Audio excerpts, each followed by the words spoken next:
Ավտո չեք ծախել, ես իմ ինչ չեք հարել, ես կարճ խելքով նույն օրը պիտի իրան ձեր բակալեին և այդ հարցին լուծում տային, մի տարի ա ձգձգում, բանը հունիսն ու հուլիսը իրար հետ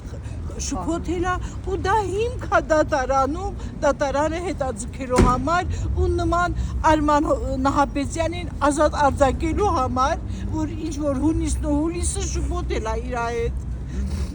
Չգիտեմ, մի խնդրանք էս երեխու մաման հանդիպի, համապատասխան վայրը միգուցե այդ հարցին լուծում տա,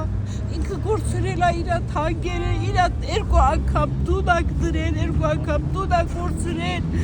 հայրենիք ա գործրել, հիմա էլ իրա երեխեն, որ ավտոն առել ա Ստեփանակերտ քաղաքում եկավ ասես, տատի չես պատկերացնի ինչ ավտո եմ առել, վառելիք չի եղել, որ ինքը մի անգամ իր ավտոն քշի,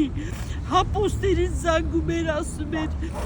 տենաս կքշեմ ավտոս, տենաս մերն ասում էր, Սամվել, խի ես տենց խոսում, ես իմ մամ, հաջողություն լինի, ես իմ ավտոն քշեմ, և են ավտոն իմ տալի թորը հանում բերում աստեղ, իր ընկերը, զինվորական ընկերը, գալիս է ասում է, ալաքույրիկ, ես ուզում եմ Սամվելի ավտոն առնեմ, ինձ նվեր պահեմ, և այդ փողում մենք էլ մի քիչ էլ խնայողաբար փողուն էինք պահած, ինքը մեր տանը նստում ա, մենք գնում ենք բանկից հանում, բերում, տալիս իրա ձեռը, և հիմա այդ ոնց ա նա գլուխը դնում, բարձին քնում, չի ասում,